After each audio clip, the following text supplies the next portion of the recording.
Imagine for a moment a shift in education. A change so big, it doesn't just alter how students hand in their work, but what actually counts as real human work in the first place. It's a huge question. Right. Generative AI isn't just another classroom gadget. It's more like a structural change, something on the scale of the internet. And it's forcing every educator to look at their assignments and ask, what is the value of average work now? And that's the incredibly high-stakes premise of the book we're getting into today. Mhm. You see, we believe that some books must be challenged. Mhm. This critique uses, as appropriate, a step-by-step critical thinking framework that maps claims to evidence, drawing from Richard Paul and Linda Elder.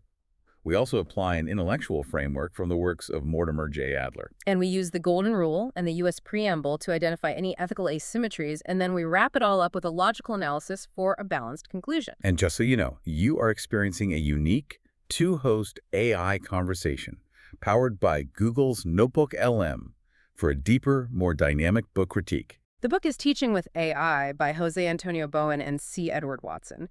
And its mission is, well, pretty direct: to help faculty rethink teaching, assessment, and academic integrity now that generative AI is everywhere. It has to be done. I mean, if AI can write a passing essay or solve a standard problem in just a few seconds, the question becomes, what are we actually teaching? Yeah. How do we structure learning when the baseline for competence just shot through the roof? Okay, so let's unpack their big argument. The book is laid out very logically into three parts: thinking with AI, teaching with AI, and learning with AI. Right. And the main point that runs through all of it is that educators have to redesign their courses now, not later. The old model of just relying on take-home essays, it just doesn't measure learning anymore. Like the old currency has been devalued almost overnight. But what's so interesting, if you look at this through an Adlerian lens, is that they're not saying throw everything out. These are reformist claims, not revolutionary ones. What do you mean by that? Well, they assume the enduring value of liberal learning is still there. The goal of creating independent thinkers hasn't changed. We just need to adapt our methods to protect that goal. And from a critical thinking perspective, using Paul and Elder's framework, they're really pushing teachers to question their own assumptions. They are? Why this essay? What does this specific exam question truly measure? They're trying to get faculty to clarify their purpose, to move beyond just covering material. And that leads them right to their three core claims for how education needs to adapt. Okay, so claim number one: teaching has to shift its focus, and dramatically. We have to move beyond just rewarding students for processing information efficiently. Because a machine can do that now. Exactly. So we have to pivot toward rewarding things that are uniquely human, real critical thinking, creativity, originality, the stuff AI can't just generate on command. Then there's claim number two, which positions AI as a potential collaborator. And, this part is important, as a potential tool for equity. Okay, a tool for equity, how? The idea is that AI can handle all the routine, personalized feedback. The quick grammar checks, the first draft suggestions. That frees up the instructor's time to focus on the much harder, higher-order engagement. Mentorship. And that brings us to their third big claim, which tackles the problem every teacher is facing right now: academic integrity. The cheating question. The cheating question. They argue that policies and assessments need a complete overhaul, relying on old-school homework assignments and then trying to police it with AI detection tools. It's a losing game, it's fragile, and as we know, it's ethically very risky. The real strength of the book, I think, is how practical it is. The authors don't just stay in the realm of theory. They map their claims directly onto emerging research. Yeah, they really synthesize what we're seeing from AI's impact in the workplace and in schools. I found the specific examples of assignments to be so useful. They don't just say, change your assignments. They show you how. Can you give an example? Sure. They suggest an assignment where you actually require students to use AI to generate a bad first draft. A bad one. A bad one. And then the student's real task is to explain, critique, and fundamentally fix the AI's mistakes. It's brilliant because it immediately shifts the assessment. It's no longer about the final product. It's about metacognition. It tests whether the student understands why the draft is flawed. And they back this up with the early evidence showing how unreliable AI detection software is. which just reinforces their point that we need a total policy rethink. Absolutely. And when you look at it through the lens of clarity, the authors do a huge service for teachers who are feeling overwhelmed. They define what a large language model is in simple terms. They give it historical context. And that context is so critical. It helps you avoid the two extremes, right? The techno-utopian hype on one side. And the panicked, we must ban everything stance on the other. By framing it as an evolution of technology, they kind of normalize it, which I think lowers the temperature. And the practicality just keeps coming. They're scenario-based ideas, like using AI to generate 5 different versions of a weekly quiz to stop students from sharing answers. Which frees up the instructor for one-on-one time. It's all about reallocating that human attention to where it matters most. But the core of their advice is really that shift in assessment, moving away from the big take-home final paper and toward things like oral defenses or in-class demonstrations of a skill. Yes, and that focus on synthesis, what Adler would call syntopical work, is one of the book's greatest achievements. It takes this huge, confusing conversation about AI and boils it down into intelligible, actionable problems for educators. Okay, so let's apply some friction here. The book is very optimistic, but there are places where that optimism feels like it's getting a little ahead of reality. For sure. Critics have pointed out that there's maybe a lack of realism when it comes to student motivation. That's a huge one. For example, the author suggests these deep, iterative revision processes with AI, refining prompts, generating multiple drafts, engaging in this high-level self-critique. Which sounds great. It sounds ideal, but that assumes a highly motivated student. What about the student who's working 2 jobs, who's stressed, or who is just disengaged? To them, AI is just a shortcut to get the assignment done, not a tool for deeper learning. Right, so this raises a core question from Paul and Elder's framework: realism. Are we designing this new pedagogy for the students we actually have, or for the idealized student we wish we had? And that connects directly to the book's biggest ethical claim, that AI is a tool for equity.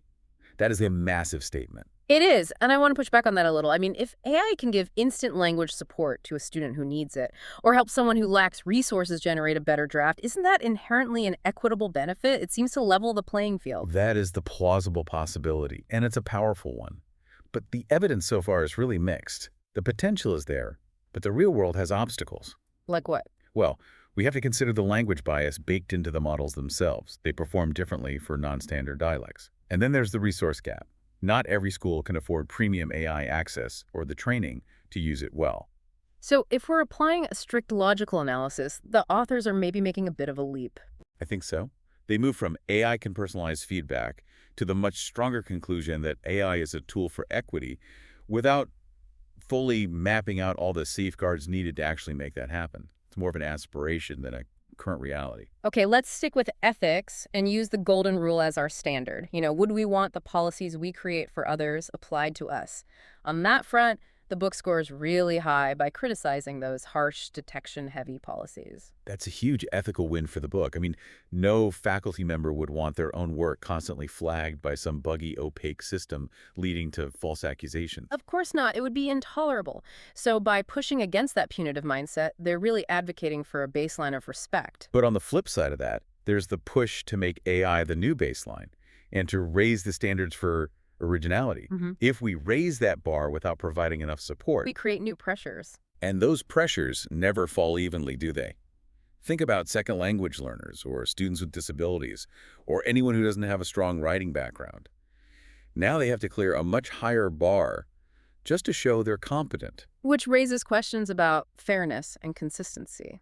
And if we look at this through the lens of the U.S. preamble promoting justice and the general welfare, the book could have gone deeper on AI's link to surveillance culture. Absolutely. You can't separate this conversation from data privacy. Do students have a right to learn without being constantly monitored by these opaque systems? The book focuses so much on the classroom, which is great, but a little less on the university's institutional obligations. And that really highlights a power asymmetry, doesn't it? Faculty are encouraged to be innovators, using AI to make their lives easier. But students are often treated like potential cheaters, subject to all these warnings and detection tools. It's empowerment for one group and suspicion for the other. That inconsistency needs a much deeper look. And the philosophical gap goes beyond the classroom. The book doesn't focus as much on the obligations of the big tech companies, the AI providers themselves. We have to ask the hard questions. Who owns the intellectual property that students create with these tools? And how do we handle informed consent when this tech is rolled out campus-wide? These are such crucial questions for you to consider. And this feels like the perfect time for us to pause and take a mindful moment. Hmm. Mindful Moments is our YouTube channel. It offers AI, book analysis, summaries, critiques, and podcasts, all designed to inspire reflection and rational thought. So let's pause for that reflection. Let's reflect on 3 metacognitive questions that come straight from the challenges in this book. First, am I, as an educator, relying on assessment habits that just don't work anymore? Do my old assignments really tell me what my students can do without AI? Second, how can I make my classroom a space where students can actually talk honestly about how they're using AI, where they can admit they're confused or even scared instead of feeling like they have to hide it? And the big one, third, if AI is now competent at average work, what are the uniquely human skills like judgment, empathy, moral reasoning that my assignments are actually demanding and rewarding? Thinking through those questions really helps you use the book's practical advice in a more mindful way. And the book is genuinely valuable for any instructor who feels pressed for time and anxious about all this. It offers real policy language, assignment ideas, useful prompts. And what's great is that its practical advice is always aimed at raising intellectual standards. It insists that students use AI not as a crutch, but as a sparring partner to critique its output, to extend its ideas. That really preserves the Adlerian insight that learning is about forming your own independent judgment. I also appreciated their guidance on taking a staged approach. They don't say you have to overhaul your entire course overnight. Which would be impossible. Right. They suggest starting small. Maybe an instructor experiments with AI for their own lecture prep first, then introduces a structured student activity later in the term.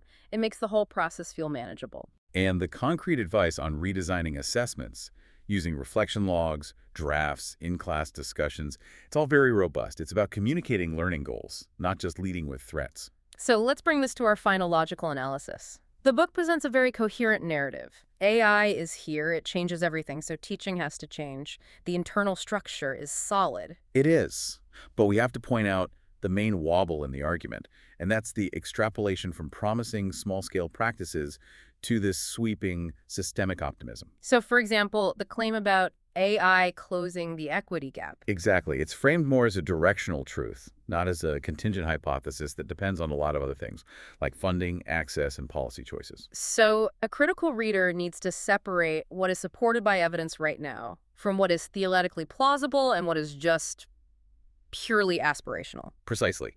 If the book had been a bit more transparent about that separation, its intellectual rigor would be even stronger. So what's the final judgment on teaching with AI? I think it's essential reading. It's pragmatic. It strikes that perfect balance.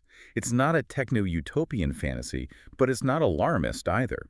Its single greatest value is that it demystifies AI for educators and gives them concrete tools to make sure that complex, difficult human thinking stays at the very center of learning. So it's the conversation starter we need, but the real work of solving these problems begins after you put the book down.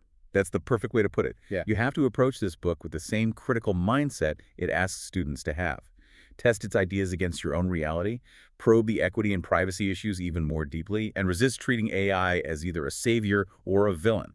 It's an urgent and necessary call for collective reasoning. This critique draws on a structured nonfiction analysis framework that integrates Mortimer Adler's work on how to read and evaluate books with Richard Paul and Linda Elder's critical thinking standards, applied here through independent, paraphrased engagement with commentary and analysis. Click the link on screen for the in-depth book analysis. Subscribe, share, purchase via the link, and think rationally about how AI is reshaping learning and teaching. See the many genre-based book podcasts at Mindful Moments. Subscribe and nourish your mind on the go.